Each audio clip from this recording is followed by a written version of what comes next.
To see her face light up when she saw the Eiffel Tower, I want to create as many of those experiences as humanly possible. 2 weeks are up. You wake up Monday morning. What the hell did I just do?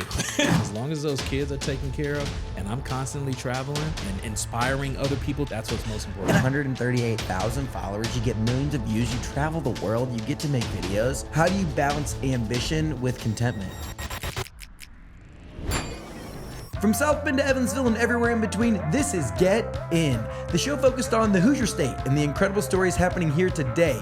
I'm Nate Spengel, founder of Get Indiana, and I will be your host for today's conversation. Quick pause in the action to tell you about my friends from Hard Truth. This is my favorite bourbon in the state of Indiana. I was down at the distillery in Nashville. It is a place you have to check out. This holiday season, if you're looking for a getaway, go down there, get a spot at the cabin, hang out at the restaurant, the distillery, go on all the tours. It is an amazing time. As you're thinking about holiday gifting, go pick up a bottle of Hard Truth at the nearest liquor store and give that to the special someone in your life. It is a gift that you definitely won't forget. There's plenty of recipes and fun stuff that you can make with their bourbon as well. I love what they have. They have some amazing collabs with people like Mellencamp Whiskey Co. Hard Truth has been an amazing partner of mine. They were at the World Mixology Championship. They were the bourbon of choice there. Their journey over the past few years has been incredible to watch. I'm a huge fan of Hard Truth, and they've been a great supporter to us. Make sure you go check out Hard Truth. Today, I'm joined by Markiss Stone, but you may know him as @Traveling Foodie Guyde. He's a former radio and TV communications major, now turned food influencer. He has amassed over 138,000 followers amongst Instagram, TikTok, highlighting Indiana's hidden culinary gems as well as amazing restaurants and places all across the world. You might have just seen his birthday trip down to Peru. He was crushing it down there. Today, we're going to be talking about how he transformed a lifelong passion for travel and a curiosity for food into a thriving Midwestern content brand, talking about what sparked this love and curiosity for food and travel, how he's built this brand and turned it into a full-time job, and what lies ahead for the Traveling Foodie Guyde. Markiss, welcome to the show. Nate, good gosh, man, you make me sound good. Dude, you like the look food it. I be eating. Dude, that stuff is, I just saw a trip from, was it Seattle too? Yes, sir. I feel like you've been bopping around recently a lot. Like sometimes it's like, it's a lot of indie stuff, and then you like go on and do these trips, and I'm sure you're documenting everything. And yes, sir. That's the thing that some people don't realize when you're constantly on it's a fun trip, but it's a work trip. 100%. A lot of people don't understand it. Like a lot of DMs I give people are like, "Oh, well, just take me with you," and I'm like, "I don't think you understand. This is work for me. Like, okay, yeah, my job's better than yours, but it's still work." Yeah, right. That's a good way to put it. But before you were, traveling to Peru and Seattle and doing these crazy things, like we got to start back on how a 42-year-old ends up with over 100,000 followers across social media, and how you built this from the south side of Chicago to Indianapolis and then to the world. It all started, like Biggie said, it was all a dream, Actually, it wasn't. It happened very spontaneous. So like to go back to the very beginning, I think where some of the personality part from it came from was like in 1997 when I took my first radio TV class in high school. Okay. And I did a project and I won first place in that project. What was the project? It was, I had to make like a little video, and during the time, like In Living Color was like the big TV show, right? So we had to make a commercial, and I had a group, and my group was like lazy. They wasn't really feeling it. So I had to do a lot of it. I had to write the script. I had to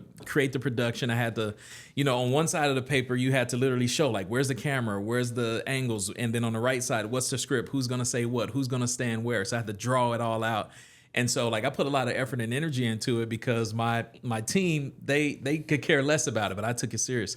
So I ended up getting first place in that. And then that's where my love for radio TV was established in 1997. Yeah, and is that what led you to go on and pursue that in college? Yeah, so actually after high school I went to the military. Oh, no way. Yeah, and then after I went to the military because they were going to pay for my college. Yeah. So after I got out of the military, I did go to college, and that's when I picked right back up on radio TV. Oh, no, what branch of the service were you in? I was in the Army. You were in the Army. How long was that? 3 years. Holy. Okay, yeah. So this would have been, what grade were you in 1997?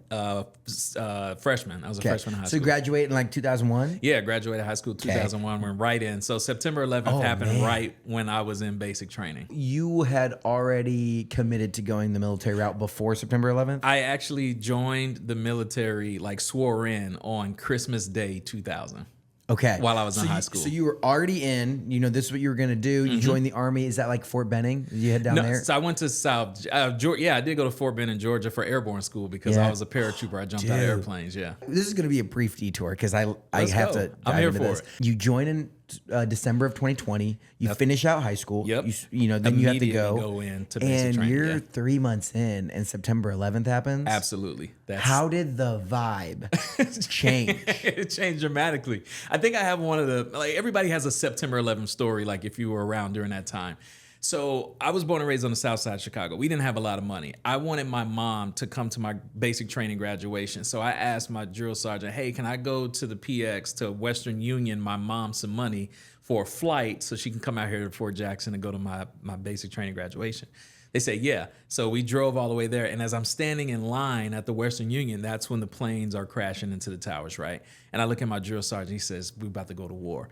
So I go back out to the field and I'm yelling at everybody, yo, we were out in the field, no communication, no TV, no nothing. And you have this 18-year-old kid that's silly and, I'm always joking. And I'm like, yo, we're going to war. They're flying planes in the buildings and nobody's believing me. And I'm like, no, it's serious. It's going down. And so, a couple hours later, it was official. It changed things drastically. I was like, man, I signed up just so I can get my college paid for. And now I'm an 18-year-old that's about to go to war. Like if I wanted to get shot at, I would have just stayed on the south side of Chicago. You know what I mean? Yeah. But, when you're in, it is what it is. You got to fulfill your obligation. And so, we figured it out just like everyone else. Did you end up deploying? Yeah, I went to Iraq in 2003 and 2004. No way. Yeah, I was in Scandaria, 30 miles west of Baghdad, right on the Euphrates River. What was and you were a paratrooper? Yeah. I didn't jump in Iraq, though. I had like 18 total jumps in the U.S., but I didn't jump in Iraq. Man. And then so in 3 years, and then you did, one tour of duty? Yeah, I was over there from September 2003 to April 2004. That has to be... It was crazy. I was a young kid. I don't know how many people know this about traveling foodie guys. A lot of people don't know. Wow. I try to keep like a separation between Markiss and traveling foodie guy because I am a brand and I want to stay. Yeah. But as I've grown as a creator, a lot of people do want to know a little bit about Markiss, and so that's why I do these podcasts. Yeah. So you come back in 2004, and your 3 years is over. Yeah. And you're like, hey, I've fulfilled my obligation to my country and to all the stuff.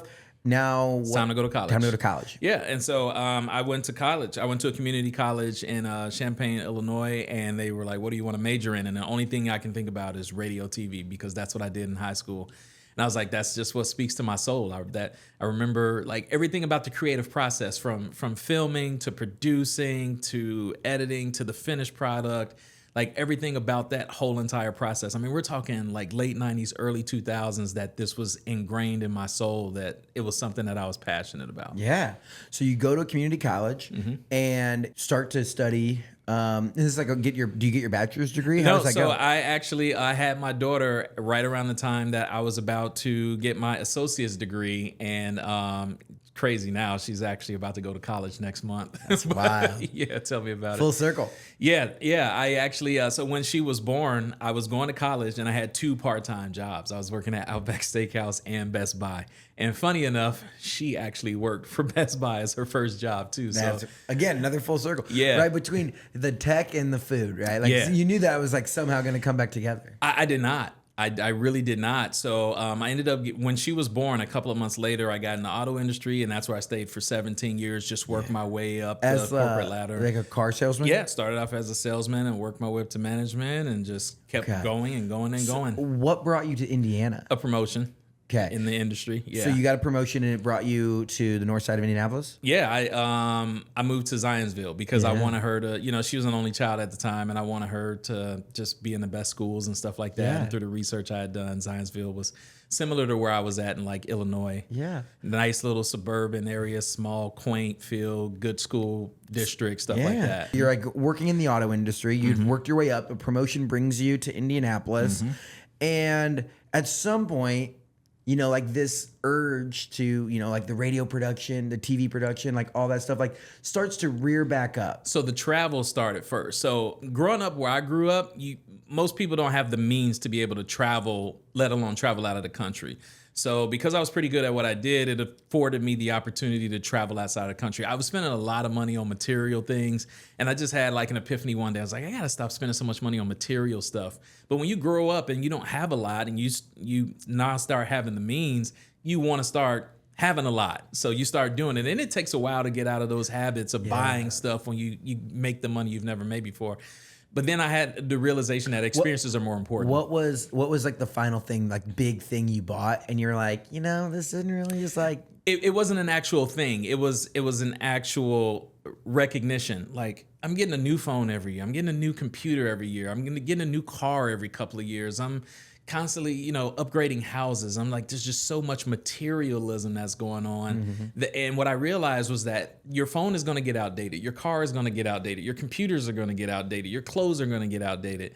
What's something that's going to last forever? What's going to be memorable? And I was like, experiences, travel. You'll never forget, when you go to a place and the experience, that the emotions that you felt in your body. So and the stories you get to tell from that. 100%. Like, we were just talking about the Rio story off camera, but yeah. And so it was just a realization. And I was reading a book. I'm very big on personal development. I was reading a book that said, whatever you're thinking, think bigger. So when I was like, okay, if I'm not going to spend my money on material things, I'm going to spend it on experiences. When it comes to experiences, I want to spend it on travel. I'm very goal oriented. So I'm like, what's a really cool travel goal? And at the time I said, I want to visit every state in the United States, all 50 states. Oh. And so, right. And you're like, whoa, but the book that I was reading said, whatever you're thinking, think bigger. And I was like, well, what's bigger than visiting everywhere in the United States? And I was like, the world.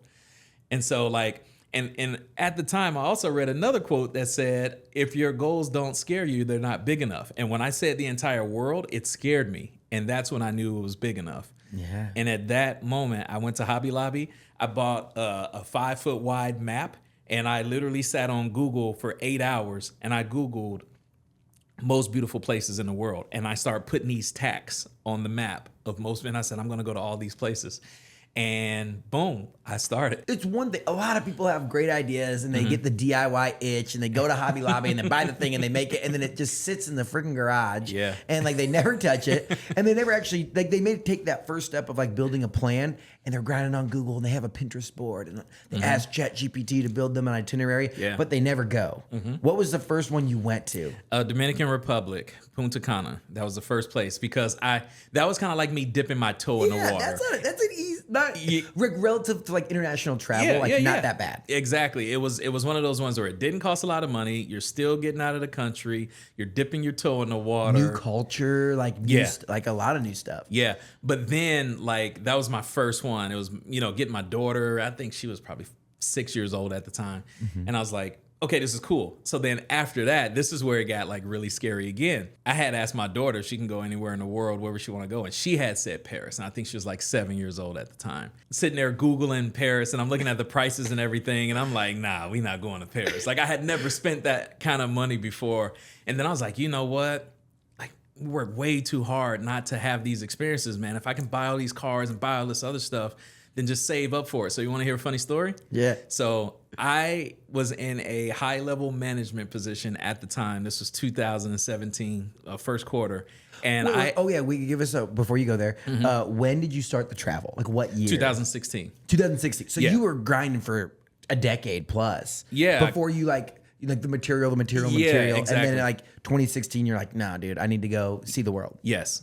And so first quarter 2017, I was like, all right, Paris it is. I'm going to make it there no matter what. My daughter said she want to go to Paris. I'm taking my daughter to Paris. And so funny story, I ended up Ubering for 5.5 months. And that helped contribute to the fund of us going to Paris. Oh, so you're upper management. You're doing your thing. Yeah. But it's like, international flights, the whole 9 yards. Yeah, I had never spent that kind of money before, and I was just determined to do it. And so this was during the time where Uber was still kind of new-ish, and you couldn't even tip in the app. Like, people had to give you cash tips. And so I just made it a mission. I had a picture of my daughter on my dashboard, and everybody that got in my car, like some people would even recognize me because Champaign is like a small town. And they're like, dude, you got like a great job making good money and you're here Ubering? And I'm like, yeah, I got a goal. I want to go to Paris. When did you come to Indy? 2017. Okay, so this was late 2017. So you started this mission in 16 in Champaign, and then When did you end up going? Did you end up going to Paris? Yeah. Yeah. So I Ubered for like 5 months, and some of that money helped contribute to the Paris fund and everything. And so I went to Paris. As soon as I got back from Paris, literally about a week later, I got a phone call that, hey, we want to give you a big promotion, but you got to move out to Indy. Nice. Okay. Talk about that. So it's you and your daughter in Paris? Yeah, and my ex too. So yeah, we go to Paris, and this is kind of like one of those foundational things that you'll never forget as long as you live. So I had, we're in Paris. I've never been there before, but I was using GPS to figure out like where the Eiffel Tower was, right? And so I had a feeling we were getting close. So like I turned around and I faced the camera towards my daughter because I wanted to record the exact moment where she saw the Eiffel Tower. So like I did a quick glimpse at it and I was like, okay, there it is. She's about to see it. And when I saw her face like light up, that was the moment where I knew I wanted to travel for the rest of my life internationally, because I'm big on emotions. I'm a Cancer, we're big emotional people. And to see her face light up when she saw the Eiffel Tower for the first time, like I want to create as many of those experiences as humanly possible. I mean, that's like the ultimate dad move. Yeah. Like you're about to see this like wonder of the world for the first time. And you're like, okay, now let me get my phone out here and make sure my daughter. Dad mode. Full dad mode. Okay, so you guys go, you explore Paris. Yeah. You like do this. That's a big international trip. Yeah, and it was my second one. It was like, again, like I'm so goal oriented and goal driven and like dream big, live in the sky. That's the way my brain thinks. And so, Paris was number 2. And then after that, I was like, okay, we can't stop now. We gotta, and I just looked at my map, more beautiful places. And so fast forward a couple of years, end up going to Santorini, and this is where Traveling Foodie Guyde, the idea of Traveling Foodie Guyde started. Growing up on the south side of Chicago, you're not, and you're on welfare with your family, you're not used to having a lot of good food. You just go with what you know, right? And so that led into just so much of, like, I eat the same thing a lot. And then I was in a sales career forever. And when you're sales, you're constantly grinding. So it's whatever the quickest thing is, Chipotle, Chick-fil-A, whatever, blah, blah, blah. So wait. But those are both great. They're phenomenal, but they're not international cuisines, right? They're not Michelin star restaurants. Let's be clear. So with that being said, when in Santorini, you look up the best restaurant ever, right? So that's what I did. Today, in 2025, people can find pages like yours and all of these other food creators. Like everyone has I feel like all these celebrities will do like best restaurant. Like Matt James is down in Southern Indiana in Brown County, like talking about this breakfast spot. But in what year is this? 2018? No, 2021. Yeah, 2021. This might have been like just the start of Instagram Reels. It was in its infancy stages, like literally. So you had to like Google, and like finding these places was a different kind of challenge than like today you like find an Instagram Reel. Yeah, back then, early 2021, I wasn't hopping on TikTok to find out where a restaurant was. It's just something you just wasn't doing. It's like Yelp or Eater or like those kind of things. Yeah. That a lot of times you can like people buy the top position 100%. or Google whatever, and it's like you have to really like grind on the Yelp. Like, you got to find the Yelp elites that are like telling you where you need to go. 100%. So I was just grinding it out and just was like, I'm in Greece. I want to go to the best restaurant. Now I wasn't culinary educated back then. And so I had no idea I was in a Michelin star restaurant until I got the bill, which was $750 for a 12-course meal. And I had never spent that much at a restaurant. One person? No, me, Max, and my daughter. Okay, so in 21. And I had never spent that kind of money before, ever, at a restaurant. The most you go to is like a Ruth's Chris, you know what I mean? Something like that. Yeah, a couple, I can get, $200-$300. Yeah. But I'd never spent $750. And so that's when I realized what a Michelin star restaurant was. Because when I'm thinking 12-course meal, I'm thinking American-sized food, and they keep coming out with all these little tiny little things, you know what I mean? But here's where the idea of Traveling Foodie Guyde came about. As we're sitting there on the caldera, on the edge of a cliff on the island of Santorini, looking at all the white, villas and all that kind of stuff, out of this 12-course meal that they're bringing, they don't tell you what it is. It just is what it is. I've never been to a restaurant like this. I'm literally sitting there watching my daughter devour all of this strange-looking food that I've never tried in my entire life. She's not batting an eye. She's not blinking. She's not doing anything. She's just, they're bringing it in front of her, and she's eating it. And I'm looking at it, like, scientifically dissecting it. Like, what is this? I don't even know. I think it was my first time trying caviar and a whole bunch of other stuff. So anyway, I'm looking at her and I'm like, you know what? I'm way too old to be like so stuck in my ways when it comes to food. If this girl can do it, I can do it. So I'm like, okay, give me that. And I tell my daughter, I say, hey, record this, because it's my first time trying something I never tried before. So my daughter recorded it and I was like, oh, it's not bad, is it? You know, I started describing it or whatever. Fast forward, I get the bill, shock, $750, and I'm like, there's got to be a better way. And then the light bulb hits me. What if I started video documenting my journey of all of my travels, the food that I'm eating, my reaction to it, the villas that I'm staying in, like to show all of my people back home, my military friends, my people back home in Chicago, my colleagues and stuff. What if I started video documenting all of this to show people like what it's like to travel internationally, because maybe I can be an inspiration for them. You know what I mean? And so, and I was like, also, maybe I can, in doing so, I got a good personality. Maybe I can build a following and I can leverage that so I don't have to pay a $750 bill Yeah. or I don't have to pay $650 a night for this villa and stuff like that. Maybe I can be like, hey, you know, I can promote you on my page that has a lot of followers and I can get this for free. Like I got a job making good money. What if my travel was free? So that's when the idea of Traveling Foodie Guyde was born. So immediately when I got back from Santorini, Greece, I literally Googled craziest foods in America. And I'm a big spreadsheet junkie nerd or whatever.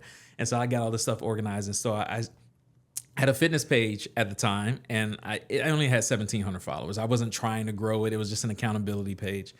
And so I said, I need to rebrand this because I deleted 98% of everything that was on there. And I said, I'm going to do this food and travel thing. And I still had my old name, and I just literally started doing food tours. I was like, boom, I never been to New York. I'm going to New York and do a food tour. Wait, what was your first one? What was the first? Like, Lombardi's. Lombardi's Pizza. It's the oldest pizzeria in America. Okay, it's in New York? It's in New York. So you go there, and is it at this point, it wasn't reels. It was pictures, right? It was saved stories is what it was. It wasn't reels. I was not doing reels. Saved stories. Saved stories. And I still have that saved story on my Instagram to this day. Wait, is it like if I go to it, will it be there? Just go to my page and scroll all the way to the right on my saved stories. You're going to see one that says New York on there. Wow. And the first thing you're going to see is like me walking through where 9/11 was, and then you're going to see Lombardi's Pizza. Oh, there's, okay, NY/. Yep, that's it. That's where it all started. This is where, because then you have Santorini, Dubai, Jordan on there. Yeah. Wow, look That's at it. this guy. That's it right Look there. at that. But you just saw it. Yeah, that's Lombardi's Pizza. That's the first one. Yeah. This guy. And that's what, so you went up there. I went to New York and did a food tour. Then I went to Chicago and did a food tour. Then I went to Louisville to do a food tour. Then I went to Columbus. And these are all saved stories. And how did growth go from a follower perspective? It was like at a snail's pace. And then now we're going to transition. I was told that, hey, these saved stories and stuff are really cool, but reels are starting to pop off. So you really should do reels. You really should do reels. So what was the first reel you made? First things first, I didn't want to do reels because I was busy. I worked a lot. I had a family. I did not want to do reels because you have to edit, and I didn't like editing. Save stories is easy. Record myself, one take Johnny. I'm a radio TV major. I can do it. Bam, done. I don't have to edit. One take Johnny. So I'm like, reels is popping off. You're trying to grow your brand, do reels. I'm like, all right, I guess. So Sunday, go out to brunch. And oh yeah, and speaking of which, traveling started to get very expensive for me. As I had this idea and I was doing all these food tours, the flights, the paying for the food, all the restaurants. And what were people saying? They're like, oh, Markiss is doing his thing, recording it. Like, No. I didn't. You know, it was Instagram. So like Instagram and Facebook have always been kind of separate to me. Like Instagram, when I started to do this Traveling Foodie Guyde thing, it was intentional and it was for brand building. Facebook is more of like, I'm the OG Facebook where you had to have a .edu email to get a Facebook account. Like they wouldn't even letting high school people in back then. So Facebook is more like friends and family stuff.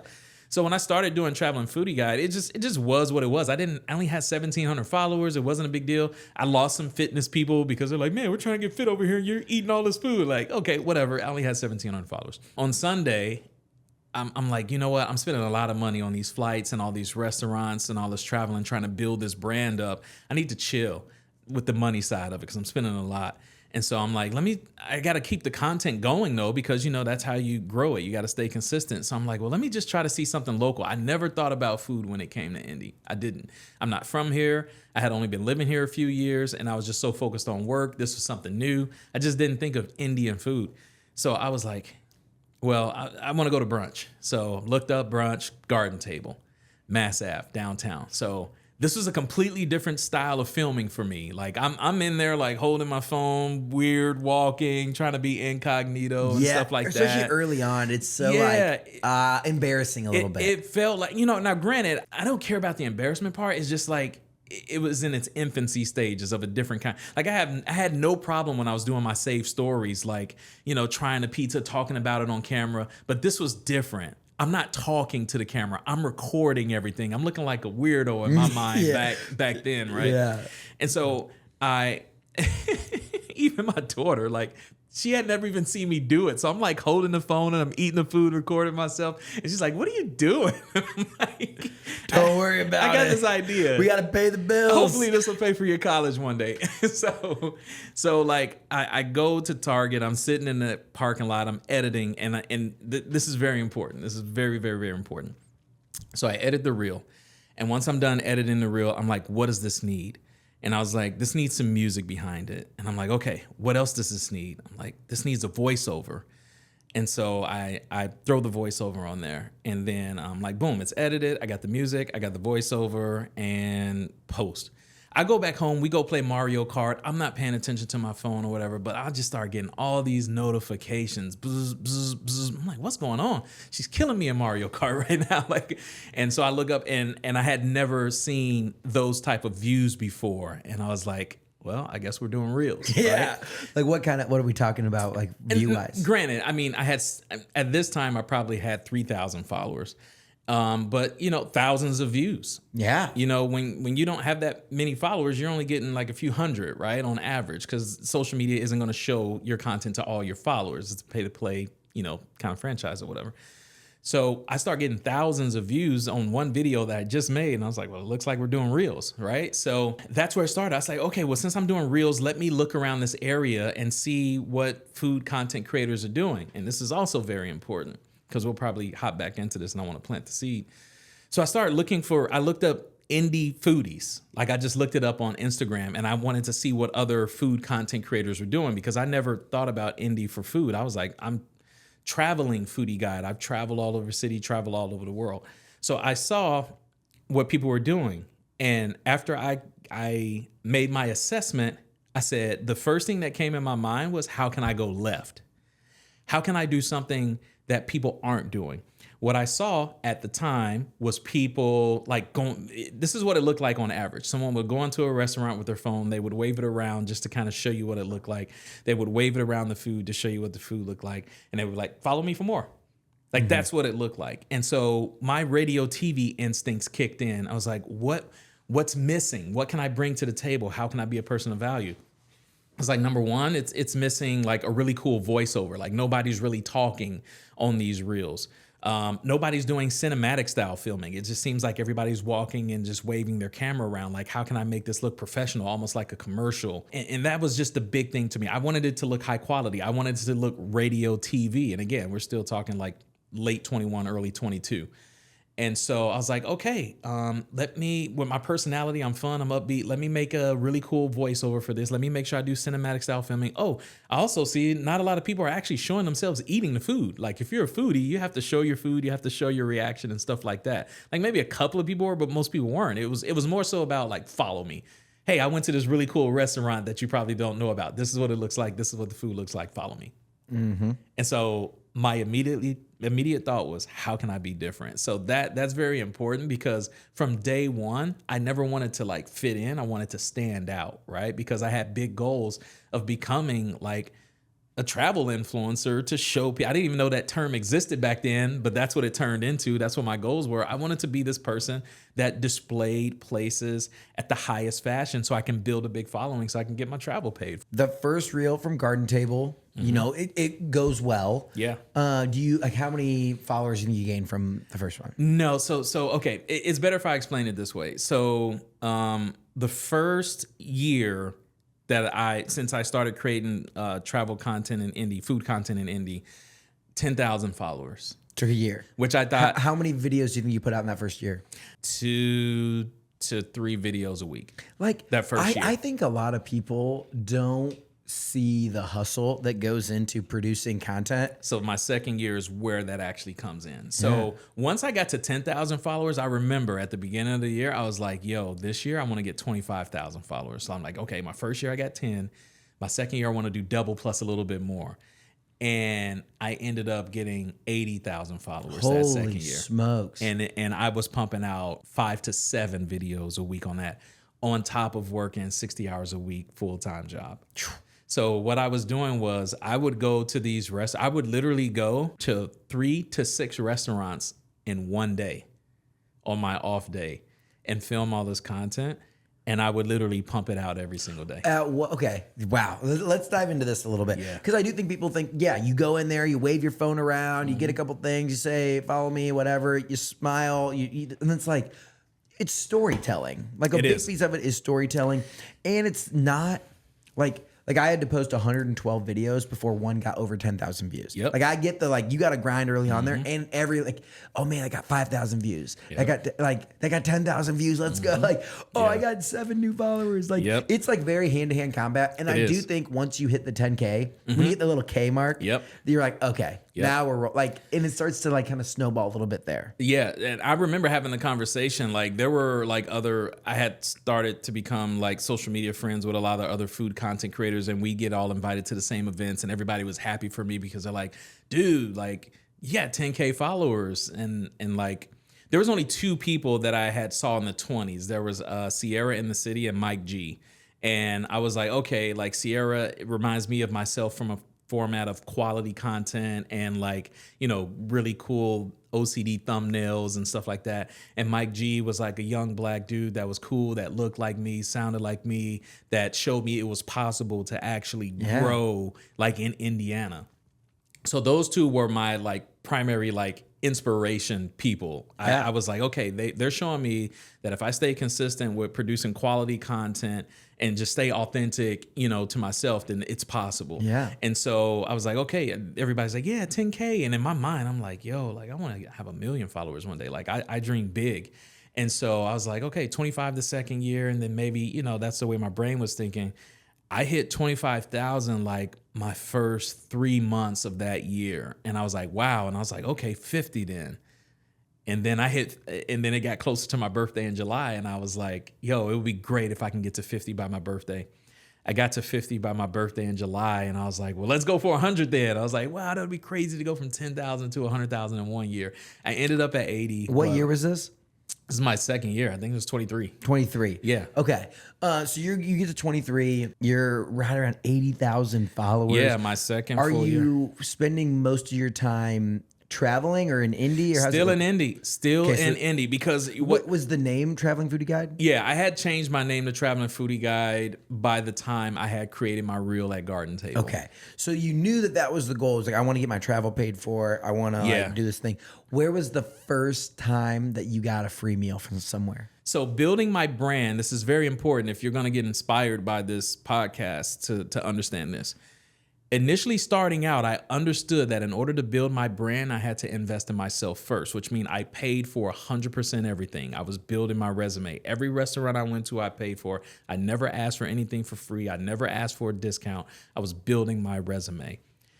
Then when I started creating content in Indie, I had a little bit of a resume. I took that Garden Table reel and I would go into restaurants and I would ask for the manager and I would say, hey, I'm an aspiring content creator influencer and I'm trying to build my brand and I have a little bit of a following and I make videos like this and I'm wondering if I can make a video like this for you guys. And it started off, they were like, yeah. I'm like, the only thing I require is I'm asking your permission to do this and I just want to sit somewhere in the corner, by window light to make sure that I'm not bothering anybody and I got good lighting.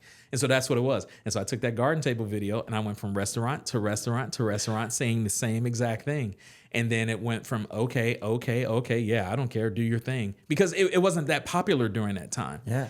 So then one of the restaurants gave me a discount. And then the next one gave me a discount. And then it got to the point where my followers started to grow a little bit. A restaurant gave me the food for free. And then the next one was for free. And then the next one for free. And then it got to a point where it's like, how much do you charge for this? And I was like, wow, it's growing. It went from me paying for all of this to getting a discount to getting it for free to now I'm getting paid to do it. Like what was like that's always an interesting point too, where someone's like, what do you charge? And you're like, bro, you should it took every ounce of energy because keep in mind, I had like a good full-time career that I was in that I'm like in upper management and making good, it's not that big a deal.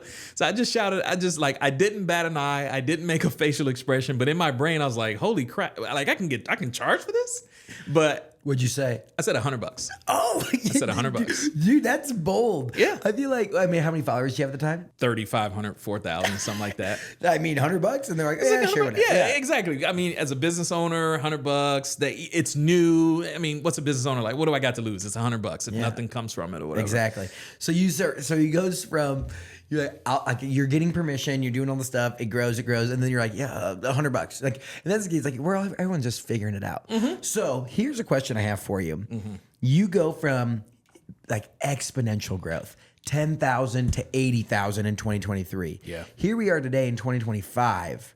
And you're 138. Were you posting on TikTok at the time too? No, so I actually didn't start my TikTok until the beginning of last year. I mean, again, it's just navigating your way through it and figuring it out. I had started becoming creator friends with other creators around the country. You know, you find each other through the algorithm and whatnot. And I was like, I got to get a TikTok so I can leverage, you know, that extra audience, because by that time, when you're getting that kind of followers, you're consistently getting paid for your content creation and whatnot.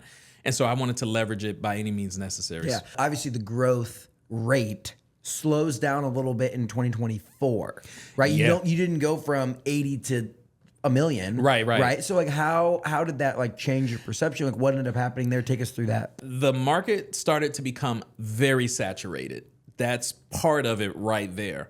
And then I also was like, okay, I am traveling foodie guide, not indie foodie guide, right? Like I had got so caught up in the growth and becoming a person of value to Indiana, the Hoosiers, providing all, like searching out the restaurant. Like more people were starting to inbox and email and DM me to, you know, for marketing and stuff like that. I had to get back to my roots. I was like, I never created Traveling Foodie Guide to be indie foodie guide. The reason I stayed consistent with that content was because I remember the first comment that I got when somebody said, I've been living in Indy my whole life and I never knew this restaurant existed. Thanks, Traveling Foodie Guide. And that's when the light bulb went off. I was like, I'm a person of value here to Indy. And then I also remembered this was during a time when I first started creating these indie reels. We're coming off of COVID and I'm establishing relationships with the restaurant owners and they're telling me like COVID did us bad. Like we almost went out of business because of it. And I was like, yo, with my influence, someone like me could actually help a small business grow just by doing what I love. And that's when I went into overtime. I'm like, I live here in Indy. I want to help these small businesses. So that love for wanting to help the small businesses grow and help the consumers find places without having to navigate online and go through all these blogs and websites to try to find out where to go. Like people can get 30-second snaps of Traveling Foodie Guide showing you what the restaurant looks like, what the food looks like, his take on it, and boom, I want to go to that place. Yeah. Like that's the way that consumers want to consume food information these days. They want to get these little 30-second clips. They don't want to read, 6 paragraphs on that website with terrible iPhone pictures and they just want to, hey, give it to me quick. Is it good? Is it bad? What does it look like? Okay, cool. I like this. And I was like, okay, we're on to something. This is the way consumers want this information. So I just went overtime on it. But then it got to a point where I was like, wait a minute, I started this because I got out of the travel. Like I went to a few places. You saw it on my save stories. I went to Dubai and Jordan and a few other places. What I noticed when you said it didn't go from 80 to a million. What I noticed was, this is crazy to say, when I started creating travel content, my views were significantly less. And I realized why it was. My predominant audience was right here in Indiana. And I still get DMs to this day when I post travel content out of the country. I could care less about some place that I'm never going to go to. That's the mindset. People my followers are predominantly Hoosiers. They want to know what's going on around here. Most of them, that's the way they think. Some of them are like, hey, we appreciate your travel content. It's cool. Like, that's inspirational. I maybe want to go there, but that's a small percentage. A lot of people still have like a local mindset, and there's nothing wrong with that because, you know, support for your local community is extremely important. But I, from day one, have always been interested in the world. Like, my brain just thinks bigger. And so when I create this travel content, it's selfish because it's my goals for the longest period of time. But I'm doing it because I want to inspire other people and show you like what the world looks like. The biggest piece of all of it, if you don't like what you're doing, like, then you'll never make it as a creator. If you're just doing it for views or doing it because it's what's going to get you followers or this, that, or like, it'll never work. You're 100% so like, right. Even if people don't like, everyone doesn't love your travel content, if you like doing it, like, it is good for your soul and you see it as artwork, like, you got to do it. Quick pause. I think we can all agree that fall is one of the best times of the year in Indiana. Whether it's festivals, tailgating, or scenic road trips, it's a fun and busy time for everyone. With all that running around, it's the perfect time to make sure that your vehicle is ready to roll. That's why my friends over at Elements Financial are offering a special low rate on auto loans from now until October 31st. Plus, there are zero closing costs and no payments for 90 days. That means you can upgrade or refinance your car and not worry about payments until the end of the year. They've got flexible terms to fit your budget, whether you're buying new, used, or refinancing. And with virtual closings that can wrap up in just a couple of business days, it's fast, easy, and totally over the phone and online. So before you hit the road this fall, check out elements.org/getingear and see how much you can save. That's elements.org/getingear and use promo code GETIN. Elements Financial, like a bank, only better. Federally insured by NCUA. Now let's get back into the episode. Videos that have 5, 6, 7, 800,000 millions of views. I got those videos in my catalog. I posted a video yesterday. It barely hit 3,000 because it was a travel video of a pizza place in Seattle. Some person, their ego would have been extremely bruised and were like, you know what? I'm done with this. It just sucks. The algorithm, I'm never going to figure it out. I'm like, bro, like, this is what I do for a living now. But like, and if somebody is out in, like, I'll be in Seattle this fall. And you better believe I'm going back. I'm going to check out all the recommendations you had. Yeah. And you know, maybe it doesn't go viral right away because it's not top of mind for me. Like, why do I need to watch a video about pizza in Seattle today? Right. But I'm going to remember it. Yeah. And later on down the road. But you hit a very valid point. And this kind of like continues the story. It got to a point where, you know, I'm auditing my life. I'm in the late 30, early 40 range, and I'm auditing my life. And I'm like, what do I want the rest of my life to look like? So in the life insurance world, they say the average man lives to be about 80 years old. Obviously, some more, some less, but on average, it's 80. And so I'm like, man, I'm 40 years old. I'm at the halfway point in my life. What do I want the rest of my life to look like? I'm trending in Traveling Foodie Guyde. It's linear success. And I'm like, I went to high school and college for radio, TV, communication. Like, these days in 2020, whatever, that's social media is pretty much what it is. And I'm like, you know, and there are people that are becoming very successful off of it. And I'm like, if they can do it, why can't I? You know, like, this is a passion of mine. So I decided to go all in. I said, you know what? Like, you know, granted, I was in my career for a long time, made a lot of good money and stuff like that. But then I realized what was most important to me, and it was creating these travel experiences. I got a kid that's about to be going to college. I just want to do what I love. I love content creation. I created content in 1997. That was the first time I created content. It's a passion of mine. The award-winning commercial. Don't forget about it. One day I got to go back to that high school and I got to find that footage because I'm telling you, like, I know that I'm going to be like really big one day. And it's an important part of my story. What do you mean one day? Come on. Nate, you know how my brain thinks, man. I got you. I'm trying to be way, way, way up here. I got a long way to go to get to where I'm trying to go to. And even when I get there, I'm like, what's next? Right? Yeah. That's just the way my brain thinks. How do you balance that between like some people would be like, dude, you got 138,000 followers, you get millions of views, you travel the world, you get to make videos. Like, how do you balance ambition with contentment? It's tough, and it causes a lot of mental health issues. I'm not even gonna lie about it. It's that I did a stint in personal development where I was averaging reading about a book every week and a half, and it was primarily on personal development and growth because I was a leader in my prior industry, and I just wanted to be great. And so I just did so much self-help work, and it's just like, if nobody's gonna hold me accountable to my success, I gotta do it myself. And so I've created mentally these standards that I have to exceed in order to be what I feel is great. And they're sky high. And it's a sliding scale, right? It's like, well, it's what I realized was that success wasn't linear.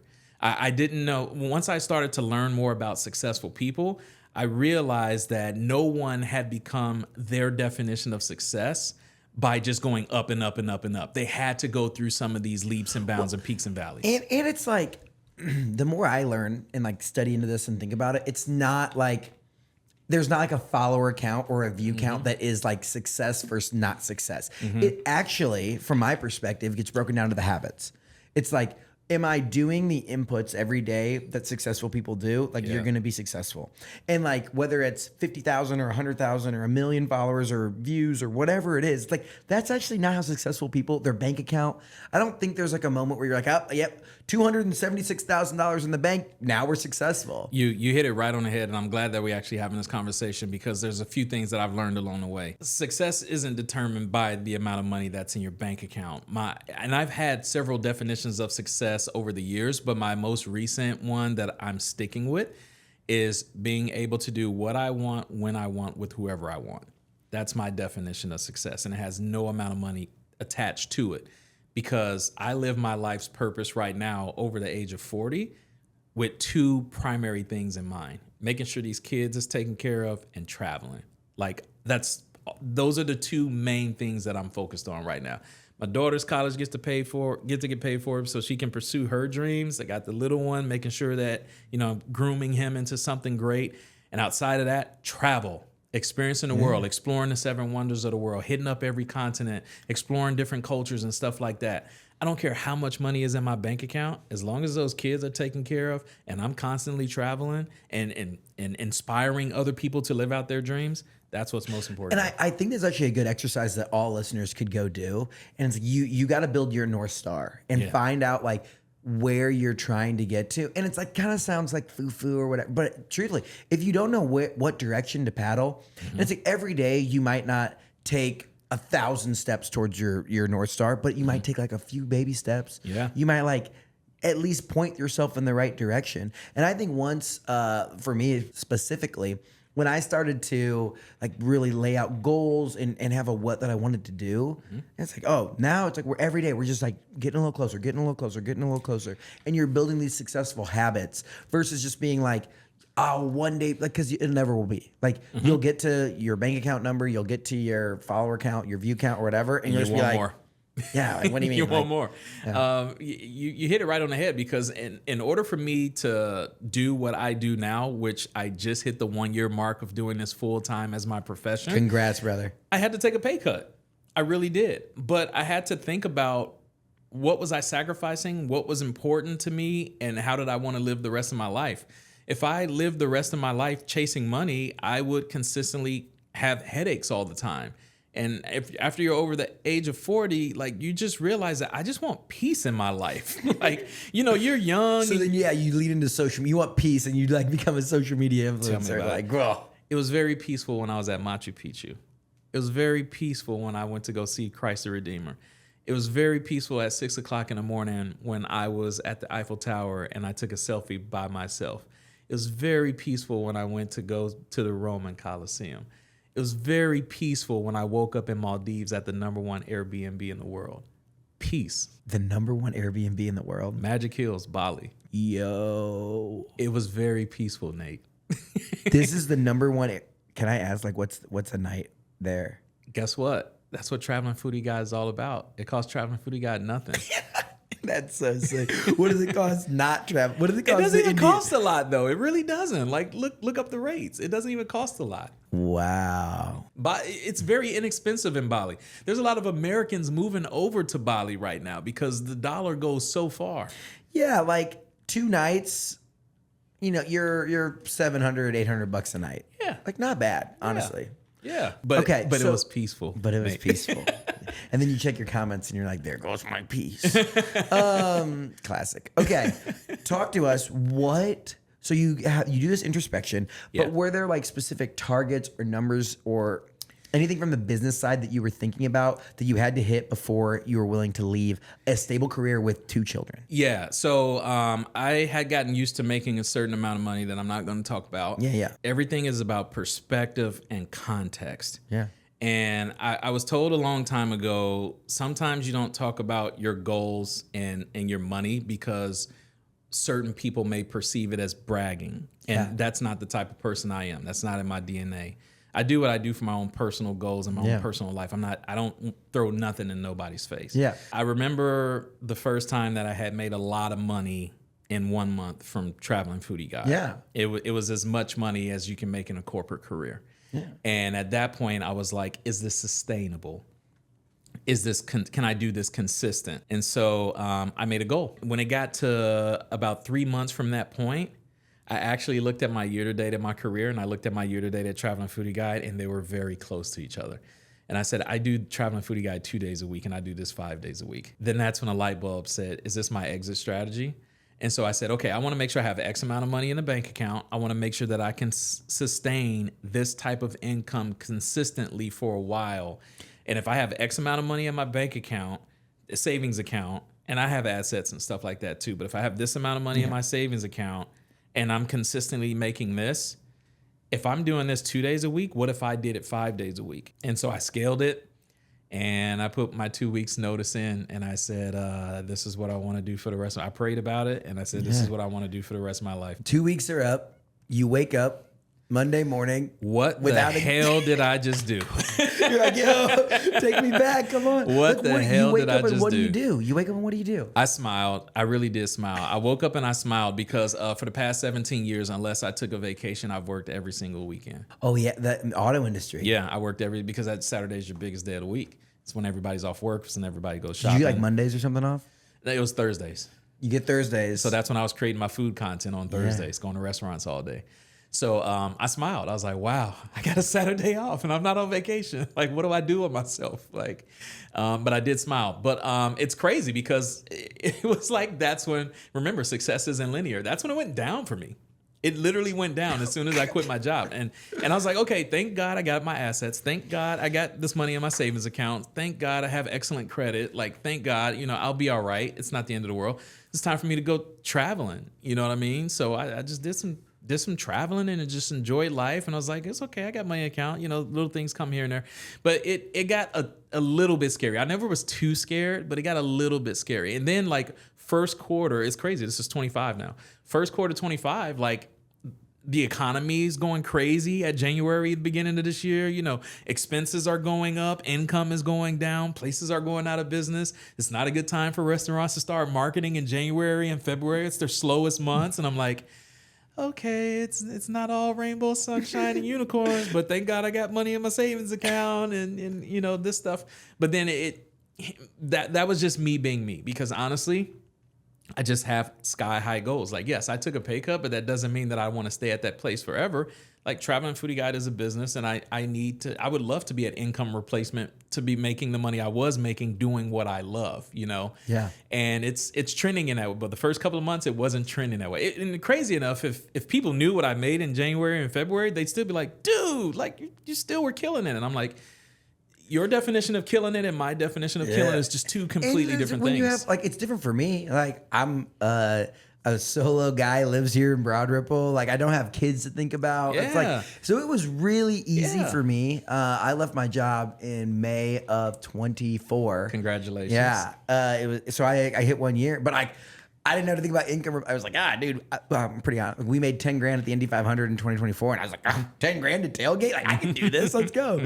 Little did I know it was going to be a journey, right? But no, it's totally, like, I would say for people out there that are thinking about leaving their job to go pursue whatever it is, like, it's not just like willy nilly, like, oh, you just go leave and start it. But like, have a plan. Yeah. Think about what the average salary, like, isn't that hard to replace. It's hard, but it's not like impossible, insurmountable. Correct. And granted, what people have to realize is that I spent 17 years in a career that I was dedicated to, that I invested in myself. I wanted to be a phenomenal leader in my industry. I wanted to be a subject matter expert. I was a trainer.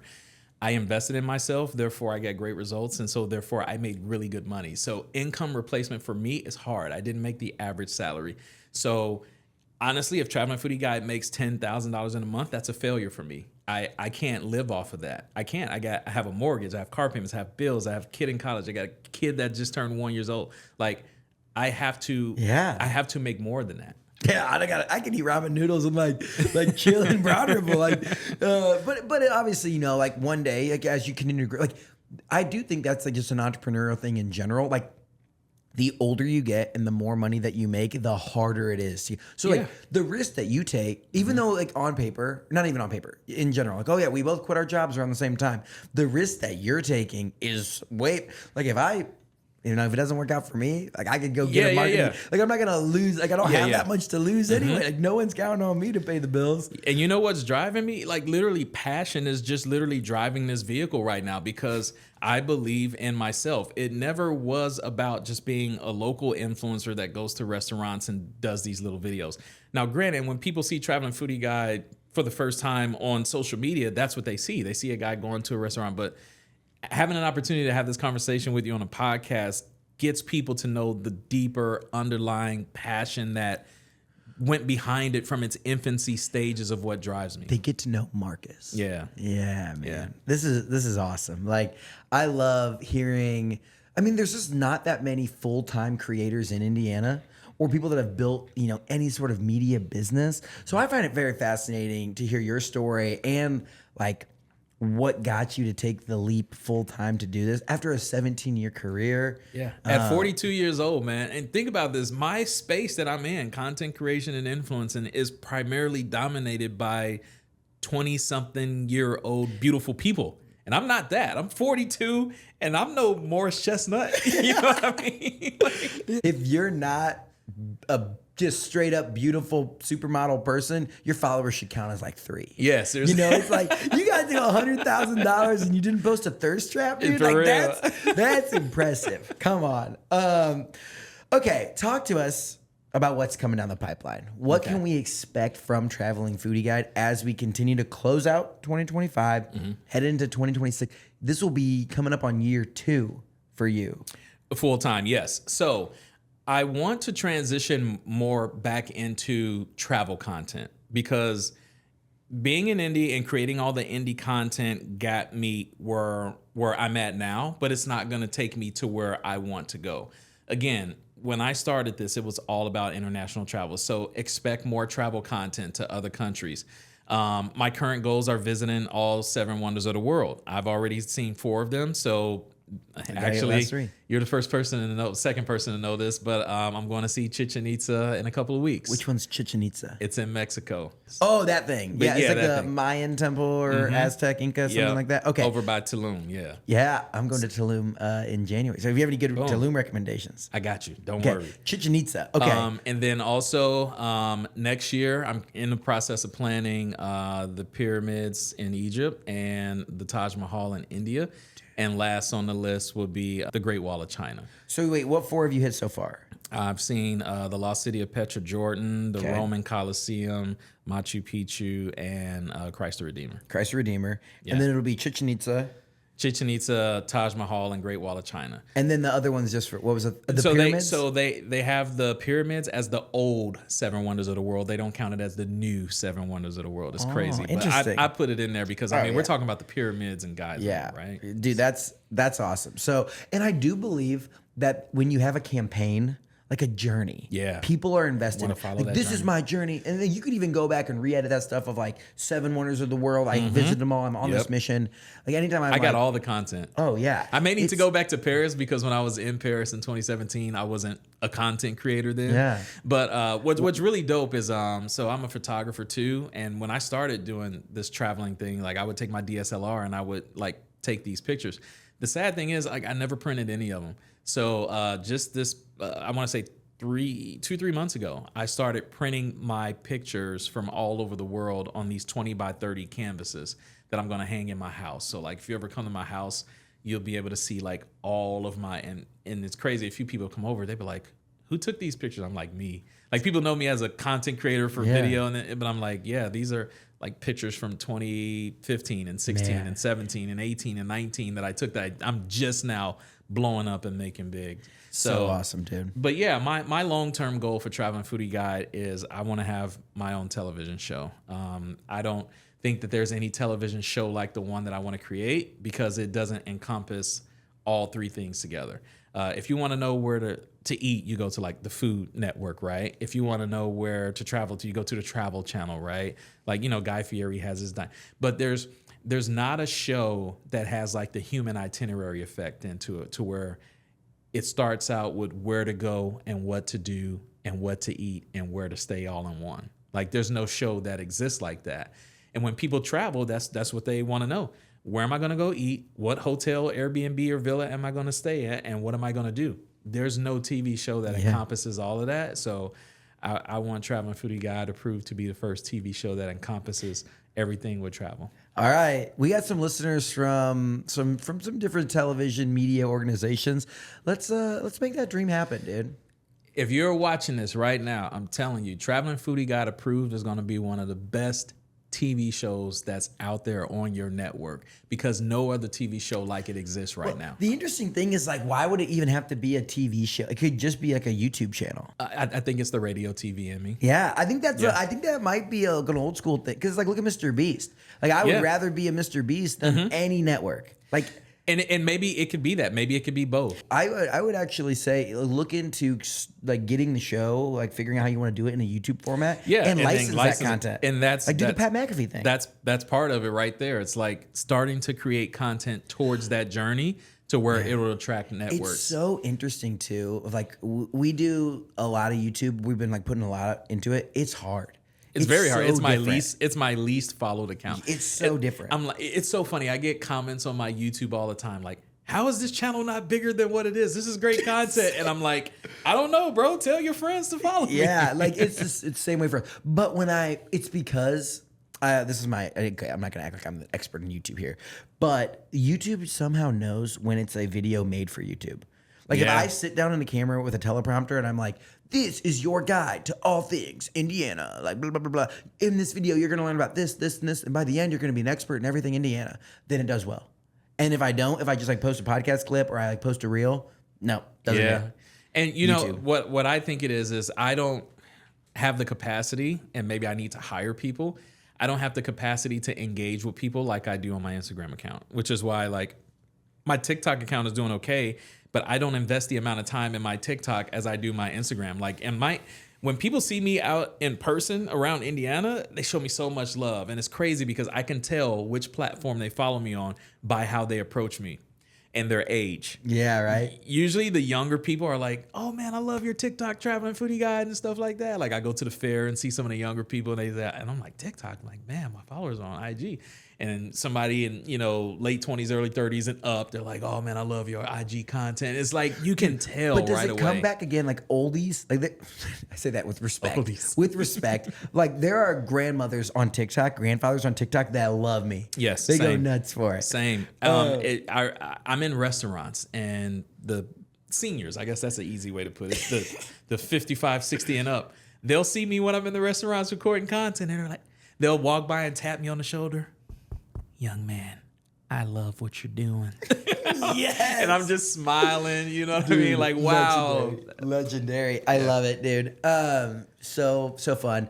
I do think, there's a whole vibe between Instagram and TikTok and all the different things, but dude, you're doing great stuff. You're really the videos are always uplifting and fun, and you make an impact in these small businesses. That's what's most important to me. Like, Traveling Foodie Guide is a business, but a lot of people have to understand my business is helping other business. Like, I always think of that in mind. I'm always thinking, what kind of value, what kind of perspective, how can I make it entertaining? How can I make it different than someone? Like, I never want to hop on a trend train. You don't see Traveling Foodie Guide doing many, if any, trends at all, because my whole focus is, if I'm going to do a paid collaboration with you and I'm helping market your business, number one, I have to be genuine and authentic. And number two, my focus is, how can I help your business grow? Yeah. Amen. I love it. Well, we've come to the part of the show. We have a few segments here to wrap things out. Yes, sir. The first question is brought to you by our friends at JC Hart. They're a leader in creating enjoyable living experiences at apartment communities all across Indiana and beyond. Check them out at homeisjchart.com. My question for you, Markiss: why do you call Indiana home? I love the Midwest. It fits my vibe very well. I'm a very humble person. I come from hardly anything, and I like that it has a great school system here, a decent, stable economy. I'm well received here. I get a lot of love.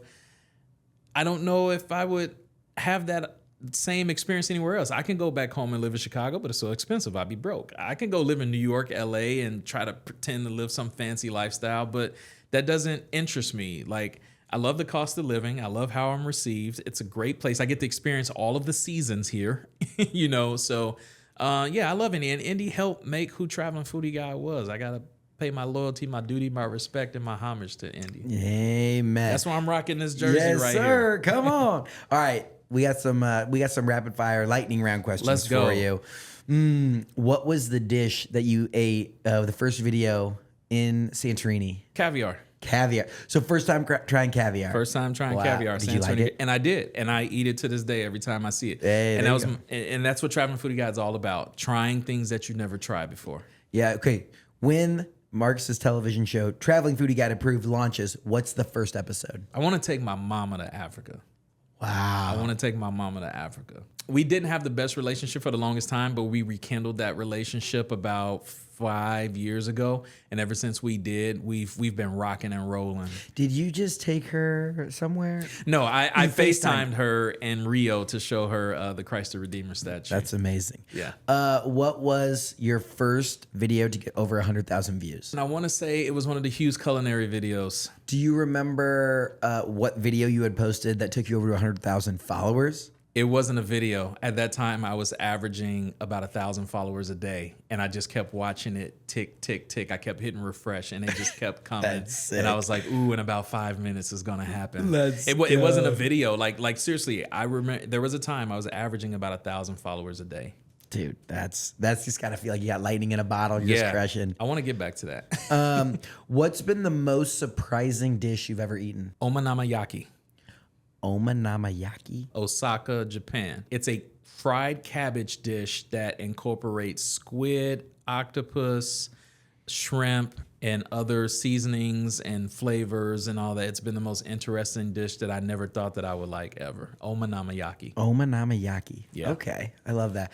That was when you were in Japan. You guys did the Mario Kart thing. Oh my gosh. That was one of my amazing. favorite videos. Bro, you got to do it. Put it on your bucket list. Like you're driving through the streets of Tokyo. Dude, I can't leave Indiana. I'm got pretty to. locked in here. Come on.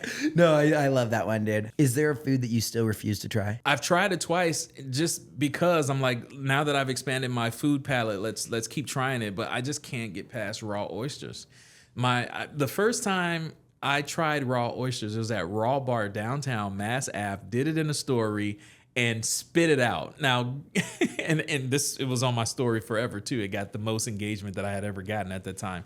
So that was at the beginning of Traveling Foodie Guide's culinary journey.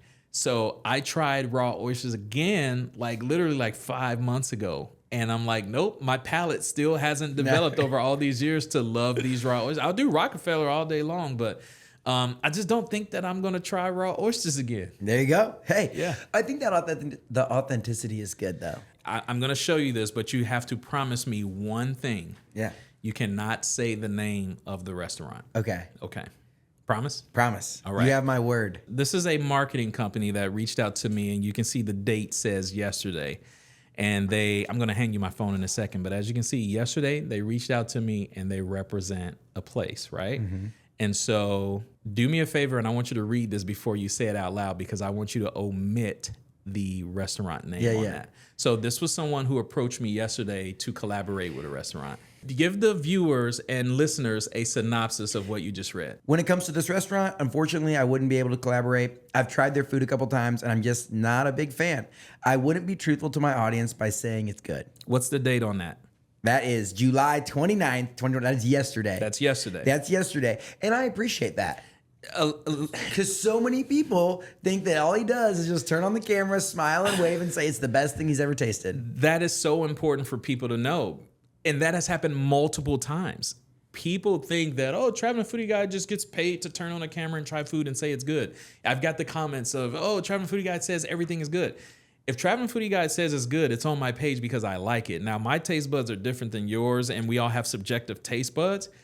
But there's proof in the pudding, and this isn't the first time this happened. This has happened multiple times where someone will reach out to me, and I'm like, hey, I've tried it before. Unfortunately, the money doesn't matter. Yeah. It just doesn't matter. Well, and that's why I like, obviously I'm not a food influencer, but like when we start a conversation with a partner, it always starts with a video concept. Like if it's not a video that I would make for free, like I worked with the Indiana Brewers Guild and it was like taste testing Indiana beer. And I'm like, oh, I would make that video even if it wasn't like a paid promotion, like because and I was promoting their Summerfest, yada. But it's like everything we go into the conversation and we say, what's the video concept? Like, is it something that if I had an unlimited budget and could make it for free, I would make it? And if it is, then we do it. And if it's not, then we don't. Yeah.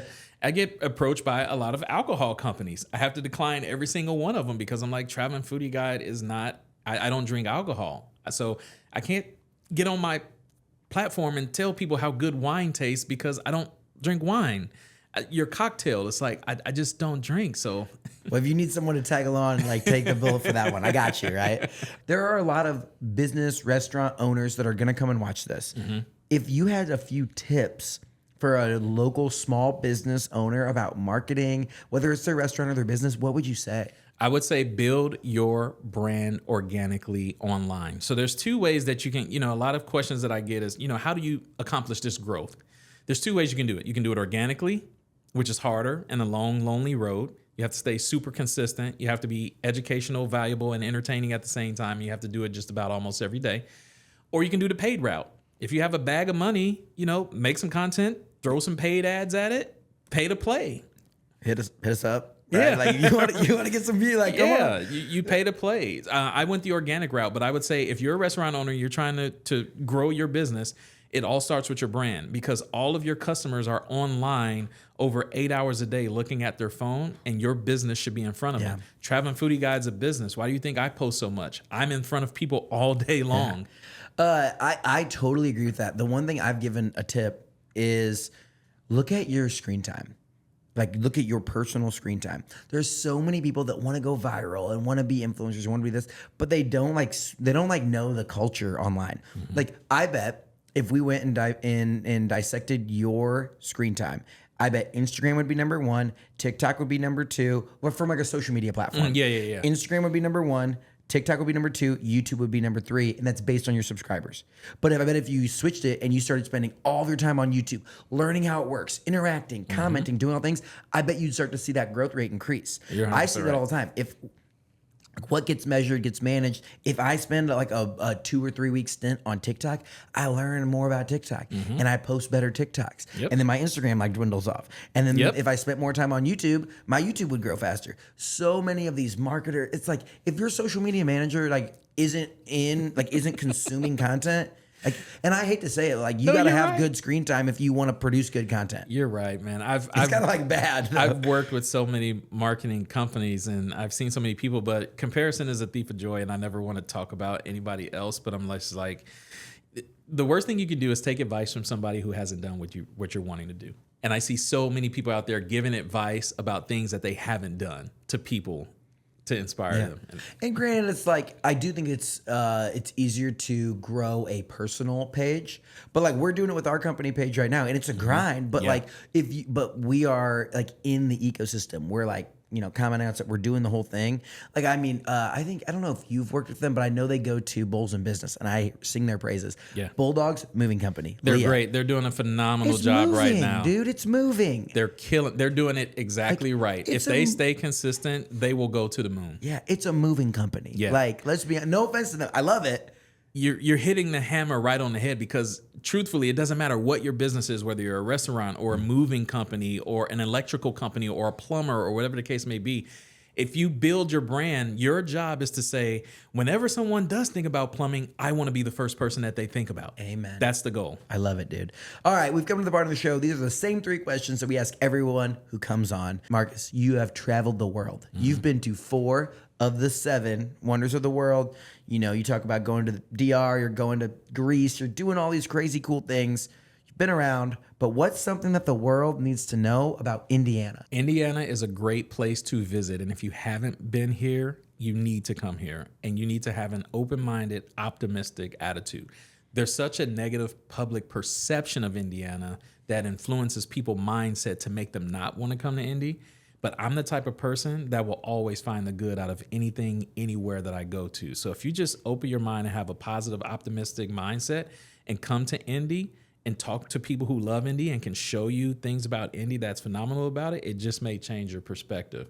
I love Indy. It all starts from the way that Hoosiers talk about their home. Like, we are so humble, and at times, like, we like take that as like, oh yeah, it's like whatever, like, because you Like don't a want humble brag. you don't want to feel braggadocious. Yeah, you don't yeah, want to yeah. talk about how cool it is. You don't want to talk about all these things because that's not what Hoosiers do. Yeah, and it's you're like right. when you go into Chicago, when you go back home, and when people ask like, oh, like you see someone like, oh, where are you living now? And when you go, and it's like, yeah, I live in Indy, like blah, blah, blah. And it's like, no, you got to say, I live in Indiana. Yeah. There's really cool stuff here. We got great restaurants. We got this, we got that. And like, say it with some gusto. Yeah. Then people are going to be like, dang, why do I keep hearing about Indiana everywhere? There's a reason why people from California are moving to Indiana. Next question, you get to shed a little bit of light, some love on a place that more Hoosiers need to know about. Markiss, what is a hidden gem in Indiana? Turf's Kitchen. Turf's? Turf's Kitchen. What is Turf's Kitchen? Exactly. It's the hidden gem of all hidden gems. Turf's? It's literally hidden. The crazy thing is, it's in Castleton. It's right behind Arby's. It's like next to an auto body mechanic shop. And Turf Catering and Kitchen? And they are so fire. Like, their restaurant, I don't even think that it's the size of this room right here. This is it's fire. A restaurant. So what do you get at Turf's? Their sandwiches. It doesn't matter what sandwich they're making. Their sandwiches are fire. Okay, hear me out on this. They do a lot of, so it's like club, short rib, Cubano, CBR. Yes, so like absolutely. not a huge menu. Yeah. But they do these platters like lunch catering. Oh man. Turf's Kitchen. It is the hidden gem of all hidden gem. And I'm talking about, I go there even when I'm not filming content. Like, it's a fireplace. Yo. Yes, I'm trying to tell you, it's the hidden gem of all hidden gem. They have no street signage. They're not main visibility from the road. They're behind something and next to a mechanic shop. It is the hole in wall hidden gem of Indy. Turf's Kitchen. I Turf's love Kitchen. it. I love it. That's a really good hidden gem. Final question of the day. This is how we get future podcast guests or learn about Hoosiers that are doing fun stuff. Who's a Hoosier that we need to keep on our radar? Someone who's doing big things. Traveling Foodie Guide. Hey! Traveling Foodie Guide is going to the moon. And this is my one opportunity to get a selfish, humble brag out of myself. But I believe in myself so much that I left a multiple six-figure career to pursue my dreams of creating travel and food content. I'm going to the moon one way or another. I don't know if it's next year, the next 5 years, the next 10 years, but keep Traveling Foodie Guide on your radar because this Hoosier is going places. Amen, dude. I'm excited to be in your corner. Markiss, I appreciate you coming on the show today, talking us through the beginnings back on the south side of Chicago in high school with TV, radio production, getting into, a 17-year-long career, the birth of Traveling Foodie Guide, and your love and curiosity for the world. Your energy's infectious, man. I love rooting for you. I love seeing all the cool stuff you're doing. If people don't follow, where can they find you? Who are you if you don't follow me? What rock have you been living under? No, I'm just kidding. Follow me on Instagram and TikTok at Traveling Foodie Guide. That's Guyde because I am your go-to guide for food, travel, fun. Check him out. He's doing awesome stuff. You've seen his videos. They have seen your video at this point. I'm excited to check back in. Maybe we come on and do like a whole food reviewing episode. Do something fun there. I got some stuff in mind. Yeah, there we go, dude. I appreciate you. I'm excited to see at some point when this TV show comes to life, man. Man, I'm gonna have you. You're gonna come with me on the episode. Let's go. We should go travel somewhere throughout the state. Bro, I'm ready. We should go eat lunch in the smallest town in Indiana possible. I'm 100% game. Set it up. I'm there with you. We doing it together. Let's go. Appreciate you, brother. Thanks for stopping by the studio, and we'll talk to you soon. Thanks for having me on. Thank you for listening to this episode of Get In. If you like what you heard, make sure you leave us a review wherever you listen to podcasts. This show is made possible by our friends up at Sweetwater. Whether you're looking to start a podcast or take your content to the next level, click the link in the description to see all of my gear recommendations at sweetwater.com. If you want a behind-the-scenes look at everything we're doing across the state, make sure you follow me on Instagram and TikTok at Nate Spangle. Thank you so much for listening and being part of what makes the Hoosier State great. We'll see you next time here on Get In.